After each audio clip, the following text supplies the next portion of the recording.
Welcome to the Deep Dive, where we plunge into fascinating topics, aiming to get you those key insights. Glad to be diving in. Today, we're looking at a really simple, but I think quite profound question.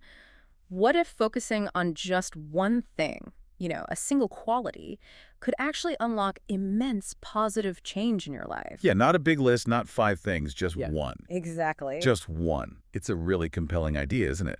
And today, we're actually exploring some ancient wisdom that really hones in on this exact concept. Okay. We're digging into a collection of teachings known as Ekanipāta, Ekanipāto, and that translates to something like the Book of the Ones. Beautifully simple. the Book of the Ones. I like that.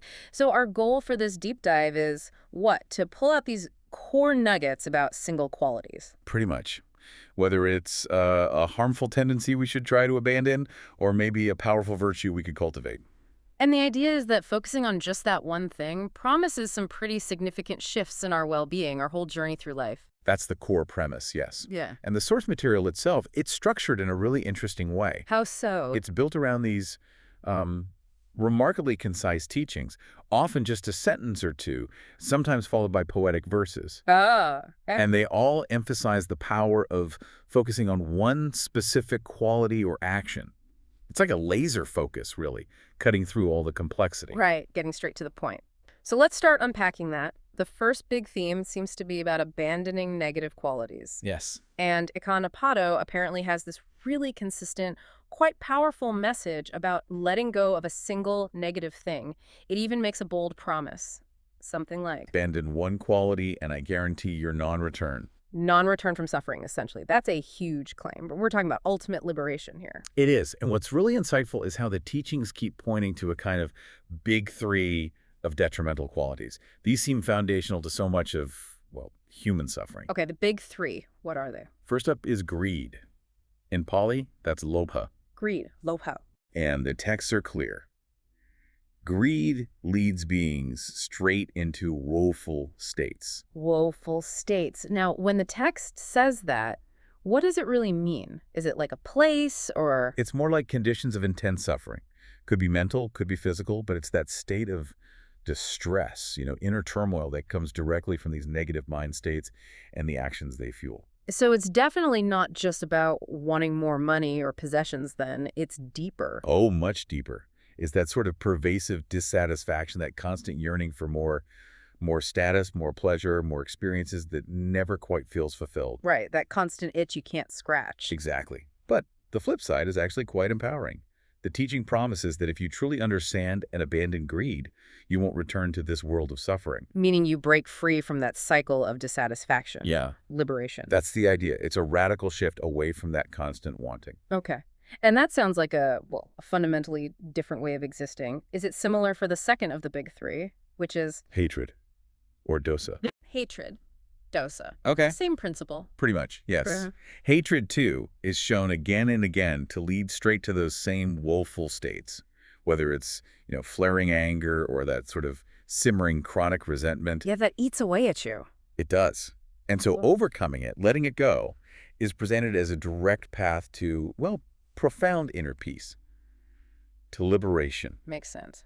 Greed, hatred. And the third one, you said the text really emphasized this one. Yes, delusion or ignorance. Moha. Moha. Okay, how is this different from, say, greed or hatred? It feels broader. It is. It's presented not just as another vice, but as a fundamental hindrance. Think of it like a deep, deep misunderstanding of how things really are. Misunderstanding of reality itself. Exactly. And that's what keeps us trapped. It's delusion, moha, that causes beings to just wander, seemingly endlessly, for an incredibly long time in these cycles of existence. Cycles of existence, you mean like rebirth? Or is it also about repeating patterns in this life? It can encompass both, really. The idea of repeated births, yes, but also mentally reliving the same unhelpful patterns, the same suffering, over and over again within one life. Got it. And the text says abandoning delusion does what? It disperses the mass of darkness. Wow. That's powerful imagery, like switching on a light in a dark room. Precisely. You suddenly see clearly. You can navigate without bumping into things. Abandoning delusion allows you to perceive reality directly, not through the distorted lens of your own misconceptions or desires. So you can make conscious choices that actually lead to well-being instead of being driven by by blindness. That's the core idea. It's That- about gaining clarity. Okay, so beyond this big three, greed, hatred, delusion, does the text highlight other specific qualities that bind us? It does. It mentions things like intense anger, coda, perhaps a more specific form of hatred. Right. Also the habit of denigration or disparagement, maka, putting others down. Oh, yeah, that's corrosive. Very. And, significantly, conceit or pride, mana. These are also pointed out as paths to negative outcomes, and abandoning them leads towards liberation. Conceit or pride, mana. That one seems particularly sticky for people. Extremely. The text uses vivid language here. It says people are ensnared by conceit. Ensnared, like caught in a trap. Exactly. And bound by what it calls conceit knots. Knots, like mental knots. Yeah, think of these fetters or knots as mental chains, maybe. Yeah. Or deep-seated attachments. They're ingrained beliefs, desires, habits that just bind us to dissatisfaction. They keep us stuck. So overcoming conceit, untying that specific knot. Is presented as leading to freedom from all suffering, because it's so tied up with our sense of self, that attachment to self-importance, which causes so much trouble, internally and externally. Untying that one knot unravels a lot. Okay. Now, digging even deeper, is there one quality the text identifies as like the master lock holding this whole cycle of suffering together? There is. It points very strongly to craving. Craving. Yes. This is described as perhaps the most powerful fetter or bond.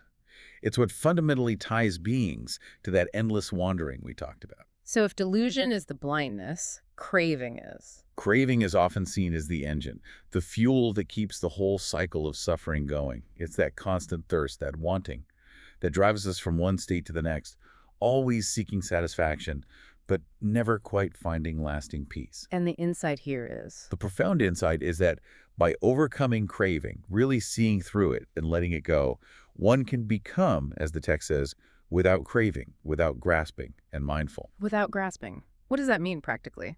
Letting go of clinging. Exactly. Releasing that desperate clutch we have on things, on people, on ideas, even on our sense of self. Mm-hmm. And paradoxically, letting go leads to this incredible state of inner freedom and stability. Wow. Okay. And this isn't just about some far-off liberation, is it? The text also talks about the immediate impact of our mind state. Oh, absolutely. It gets very practical. There's this really striking contrast presented. Which is? A corrupted mind at the moment of death.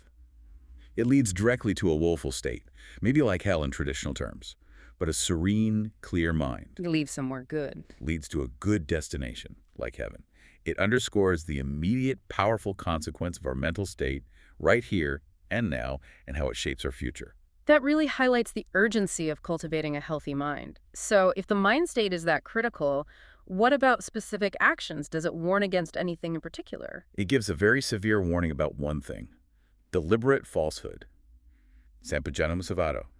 Lying consciously. Deliberate lying. Okay, what's the warning? It basically states that for someone who consciously lies, who disregards the consequences in the next world, or even just the future impact, well, there's no evil deed they are incapable of doing. Whoa. That's incredibly stark. It's saying that once you break that fundamental trust with truth, The door is open to anything. It's not just about little white lies. It's about the erosion of your own integrity, your moral compass. It suggests that disregarding truth itself makes it far easier to compromise on larger ethical principles. it's like a gateway behavior almost, undermining your own foundation. Precisely. It speaks to that insidious nature of self-deception that often begins with deceiving others. Okay, so we've looked at abandoning the negative, shedding these burdens. That's one side of the coin for liberation. Right. But the other side, which feels equally powerful, is about actively cultivating positive qualities. Yeah. Things that uplift and transform us. Yes, absolutely crucial. So let's shift focus there. Again, does it often come down to focusing on just one thing? Very much so. The same principle applies. Okay, so what are some foundational qualities for building well-being? Yeah. Where does the text point us first? One key quality is heedfulness or diligence. Appamato. Appamato. Heedfulness, like mindfulness, or something else. It's related, but maybe broader. It's about bringing conscious awareness, effort, and attention to cultivating wholesome states of mind and acting skillfully, not being complacent. Right. Being diligent and doing good, essentially. Exactly. And this one quality, appamato, when applied to wholesome actions and states, is consistently praised by the wise in these texts. Why specifically? Because it yields compound benefits. Yeah. It benefits both your immediate well-being and your future well-being. It's about making that conscious effort in all positive endeavors. Paying attention to the good. Okay. What else forms the foundation? Another huge one is merit, or punyani. Merit, punyani. And the sources pretty much equate merit directly with happiness. They're almost synonymous. Merit is happiness. That's interesting. How do you cultivate merit? This leads us straight to generosity, or dana, giving. Oh, okay.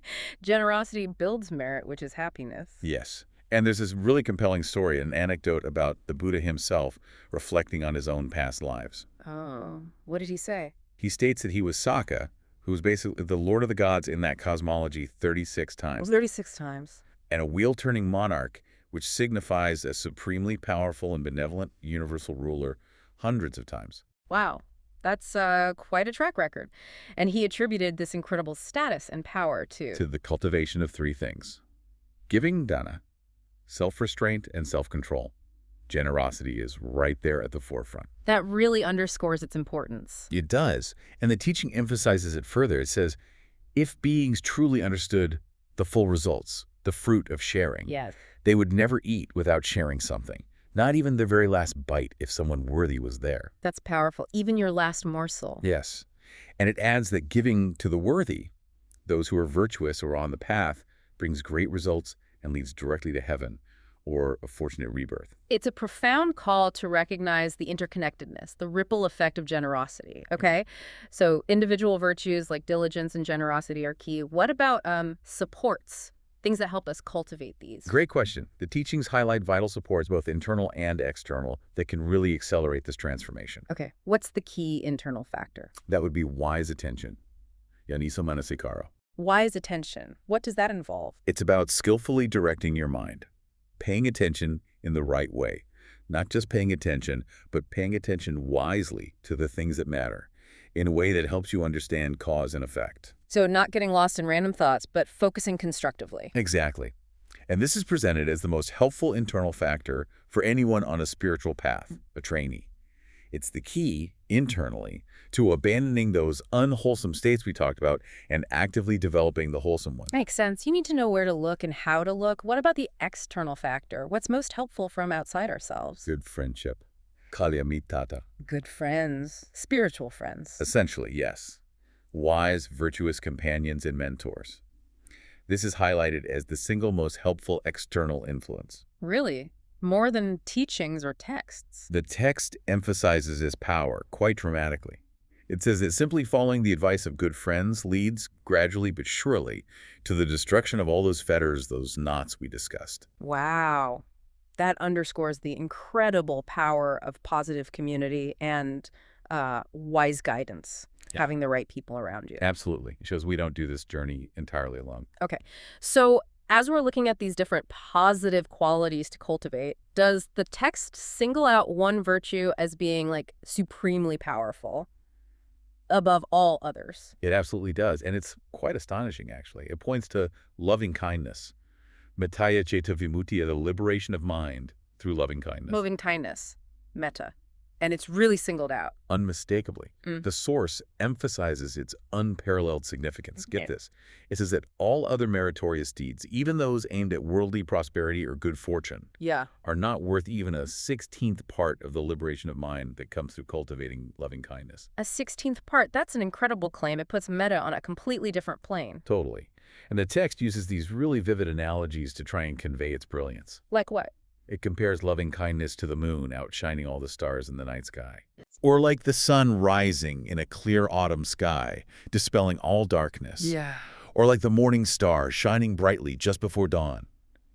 It's presented as this incredibly powerful, illuminating force that just transcends other good actions in its ultimate effect. So what does it actually do? What are the practical effects of cultivating this one quality so intensely? Well, according to the text, it directly loosens those mental fetters, those knots that bind us. Okay. It brings immense merit, immense positive energy, even if you direct it sincerely towards just one single being. Just one person. Just one being. And perhaps most profoundly, it leads you to a state of genuine, non-harming, ahimsa and non-animosity towards anyone, towards everyone. So it fundamentally changes your relationship with the world. Exactly. It's about radiating this pervasive, unconditional goodwill and benevolence. Oh. It transforms your own mind, creating deep inner peace, and it naturally transforms your interactions, fostering outward harmony. That's profound. Okay. And finally, on the cultivation side, there's one thing mentioned, but it's more collective. Yes, the harmony of community, sagasa samaga. Harmony of the community, or saga. Right. This highlights that individual transformation, while absolutely key, also has this vital collective dimension. How so? The unity and harmony within a community, especially a spiritual community, is shown to bring great welfare and happiness, not just to the members, but to many beings. It even mentions benefiting gods and humans. By preventing quarrels and... Exactly. By preventing conflict, fostering mutual trust, confidence, and support. It creates this positive feedback loop where individual virtue supports the group, and the harmonious group supports individual growth. Right, individual and collective well-being reinforcing each other. Okay. Now, this brings us to something really visually arresting in the source material. An image that tries to convey the sheer scale of the suffering these practices are designed to end. Ah, yes. You mean the Mountain of Bones. The Mountain of Bones. Tell us about that. It sounds intense. It is intense. It's a teaching designed to be memorable, startling even. It states that the bones accumulated by just one single person. One person. Wandering through these cycles of existence, driven by ignorance and craving, over just one eon, which is an unimaginably long period of time. Okay. The pile of those bones would be as large as Mount Fupula, which was apparently a specific, very large mountain known at the A time. mountain of just one person's bones from past lives. That's the image. It's meant to convey the almost inconceivable duration and scale of suffering, dukkha, if one remains caught in the cycle, samsara. That's sobering, to say the least. It really drives home the why behind seeking liberation. But the crucial question then becomes, is it hopeless? Is this just an endless, horrifying cycle? And that's where the text offers the crucial aha moment, the profound hope. Yeah. This vast mountain-sized suffering is not presented as endless or inescapable. There's a way out. There's a definite way out. The text provides a powerful message of hope grounded in understanding. It says that by rightly understanding the Four Noble Truths. Which are the core teachings? Suffering itself, dukkha. Its origin, which is craving, tancha, fueled by ignorance, moha. Its cessation, the possibility of ending suffering, nirodha. And the path leading to that cessation. The Noble Eightfold Path. Exactly. By truly understanding these truths, through wisdom and insight, one can end suffering completely, destroy all those fetters, untie all those knots. And it gives a time frame. Amazingly, yes. It suggests that someone who fully grasps these truths might attain final liberation, the end of the cycle, in at most 7 more existences. 7 more lives maximum after potentially eons of wandering. That's the promise. Compared to the mountain of bones accumulated over 1 eon, 7 more lifetimes is presented as incredibly short. It offers a clear path, a manageable time frame, and therefore profound hope. It cuts right through that potential despair. It turns this vast, overwhelming problem into something achievable. It distills the entire spiritual journey into a clear, actionable framework. It emphasizes the power of right understanding combined with diligent practice. Freedom becomes a tangible possibility, not just a distant dream. Wow. What an incredible deep dive into Ekanipāto that was. It really covers a lot of ground, doesn't it? It does.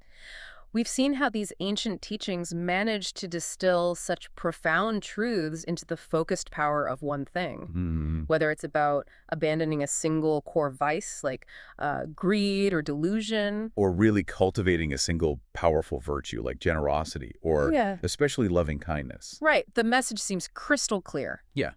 Focusing on that one quality offers this unique, almost like a shortcut, to deeper understanding and real personal transformation. It really suggests that liberation, or even just significant positive change, isn't necessarily about juggling 100 different things at once. No. But perhaps about identifying and focusing intensely on the single most impactful quality, the one thing that can truly shift your entire perspective, your entire trajectory. Finding that leverage point. Exactly. So thinking about this profound impact, of cultivating or abandoning just one single quality, it leaves us with a question, doesn't it? It does. For you listening, what one thing might you choose to focus on, starting today maybe, to really shape your own well-being and your journey forward?